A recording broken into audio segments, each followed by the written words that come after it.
There you go. Shoot. All right.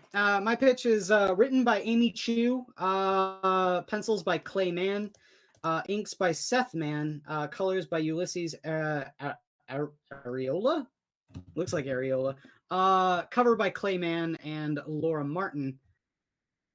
My pitch is Poison Ivy: Cycle of Life and Death. This is a 6-issue miniseries. It follows Poison Ivy and a little, microcosm story of her life.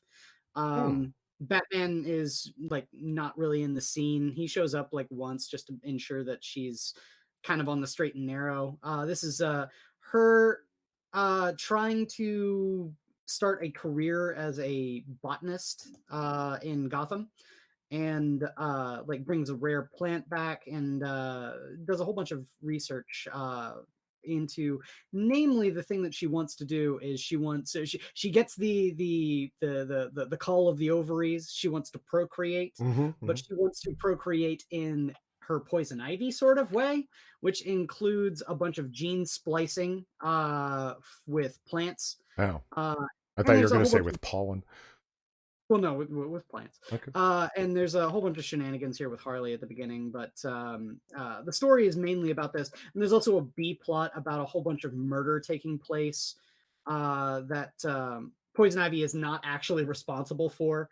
And so she's trying to clear her good name, all the while trying to perform this research. And it's like I said, a microcosm story about Poison Ivy and her trying to solve these problems and clear her good name and not get sent back to Arkham. And there you go. It's the end of the comic. You can see here. It's the first. This is her. The professor at the university who had hired her on as a research assistant, who is dead. And that's the first victim of this. And you can see right here the lividity on her body and the veins bulging and stuff like that. Everyone thinks that she's been poisoned, so it immediately goes to Poison Ivy. So yeah, overall I thought all 6 issues of this were really, really good. I met Amy Chu in person. She's a very nice person, and it was when she was doing a convention tour for this book, and it was actually a really, really fun book. I really enjoyed Cycle of Life and Death. It's in a collected, so you can buy a trade paperback that has all 6 issues. But yeah, overall, I thought it was really good. This is also the first time that Poison Ivy's had a solo series, and I thought they did the character justice. I thought it was a really good story.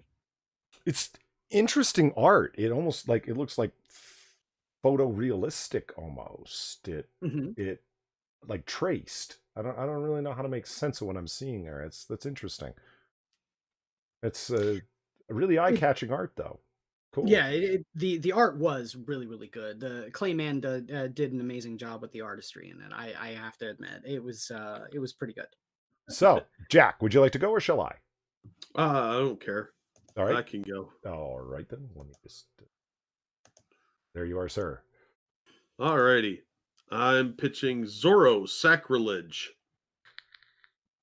This is by American Mythology Productions, who I like quite a bit. They do a lot of cool stuff. And this is written by David Avallone. The art is mostly by Roy Allen Martinez with colors by Bees Studio for most of the issues. I think. I don't know. Let me double check that. Put the issue down. No, I'm sorry. It was written by Mike Wolfer, art by Alex Miralaco, and color by Bees Studio. So I got that 90% wrong. And I am really off my game today. It's all right. So, COVID. The story follows their previous miniseries, Swords of Hell, where Zorro had to fight some random undead, and it was really weird. But American Mythology has taken Zorro in these weird supernatural directions, and I kind of like it. So didn't you pitch that one? Yeah, I did. Yeah. And this is the follow-up miniseries. Nice. What they did is, the first Zorro book is in public domain.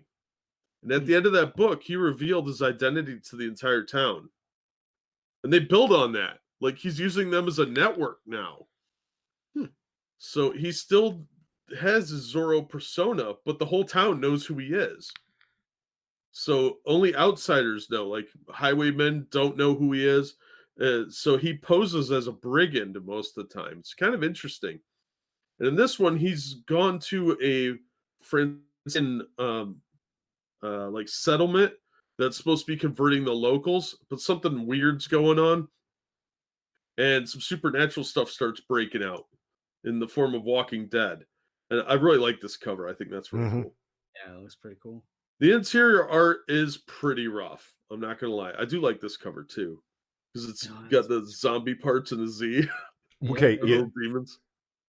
It's rough, meaning rough unfinished, or it's rough like it's a bait and It's switch? amateur. Okay, It's very amateur. right. But this is a third, almost fourth tier publisher. Right. No. They only ever sell like 2,000 copies of each of their books. The art is pretty rough, like I said. Some of the buildings look good, but it's very rough digital art. So if you're real big into the art aspect, this may not be for you. But I thought the story was actually pretty solid, and I felt very entertained because it was comics the old way, where there's actually adventure to be had. Right. And he's doing super heroic stuff, like standing on altars and jumping over them, that sort of thing. I don't know. I mean, it doesn't look that bad. I've seen way worse. Oh yeah, it's better than some of the Marvel books. It's at least on par with Marvel's work. Oh, this is better than Madre G.I. Joe. Yeah, well, that's a low bar. Well, I'm just. I mean, can you imagine what that guy's page rate was? I don't even want to talk about it. I'm going to get angry. Right? But I mean, this artist has the dynamic posing pretty well. I mean, look at that. That's great. That looks fucking awesome. Like I said, I was enjoying the books, and I really like these covers. I think they're pretty sweet. Yeah, the covers are fucking beautiful. I mean, he's holding dynamite and surrounded by these demon-looking things. I mean, what more do you want, right? It's badass. And it takes place in an interesting time period too, because the West isn't settled yet. You know, this is like I think 1910, right around there. There's still like wagons, and he has to ride stagecoaches and shit. So it's like turn of the century era. So it's a time period you don't get to see a lot in comics. It's kind of hard to write because he doesn't have a lot of things available to him. There's no computers or anything. Right. Good time. I thought it was a lot of fun. So that's my pitch. Sweet. So you can get it for less than cover price. I had a lot of fun reading these. It's so much better than Marvel books. Yeah. Okay. As I go on to pitch a Marvel book. But this is 2011 Marvel, so it's different. Let me see. My pitch this week is Spider-Man Blue. Yeah, he did. He needed the money. The creative team. I think it was Bobby Drake with how he turned out. This is the creative team of Jeff Loeb and Tim Sale, who often work together for a whole bunch of different stuff, right? And this is their take on Spider-Man that I had never actually read before. I read this for the first time earlier this week, and I really dug it a lot. It was originally printed as a 6-issue limited series. This is the collected edition. Okay, kind of hard to explain what this story is. It's out of time, as a lot of Sale and Loeb stuff is. It's told non-chronologically. It's Valentine's Day, and Spider-Man is remembering Gwen Stacy, who was his girlfriend long before. Mary Jane was his girlfriend, and then ultimately his wife. He's feeling blue, hence the story title. It's a very somber comic, although there's a lot of exciting action-packed moments in it, with Green Goblin and such here. It's him, Peter Parker, reading in or talking into a tape recorder as if he's talking to Gwen Stacy. There's a very heart-tugging aspect to that. Like, he is Peter Parker of the current day, married to Mary Jane, but thinking back on Valentine's Day to the things that happened. So it retells the story of Peter Parker, period, sort of with the narrative device of Peter from the future telling the story to a tape recorder. So it's that old story told with a hell of a lot more detail. It's fantastic. It's an old school Spider-Man throwback story. It's written in the style of the time. So if you've ever read those early Spider-Man stories, it's modern sophisticated storytelling, but with the feel of those old school comics, and all based around Gwen Stacy, and there she is. And this is like his first love, and of course she ends up dying. Spoilers, but it happened decades ago. In and around, Spider-Man failed to be able to protect her when the Green Goblin attacked. It goes so well. I don't want to spoil the ending where it ends, because, I mean, obviously it ends with her death, but it ends with Mary Jane never liked the fact that there was this other woman in Peter Parker's life. This sort of ghost that she could never live up to, because Peter's obviously going to idealize Gwen Stacy, the woman that died, right? And this story works that out. What is Mary Jane's thoughts on Peter still being hung up on this girl that died so long ago? It ends up working through that and dealing with it and so on. And because Mary Jane does know him at this time, and there's old school Flash Thompson, what a jock actually looks like, as opposed to Safe Space over there. But no, Safe Space is your typical jock. But all of the original villains from that time that were there, Rhino, Kraven the Hunter, Green Goblin, they all make their appearances because they did at that time.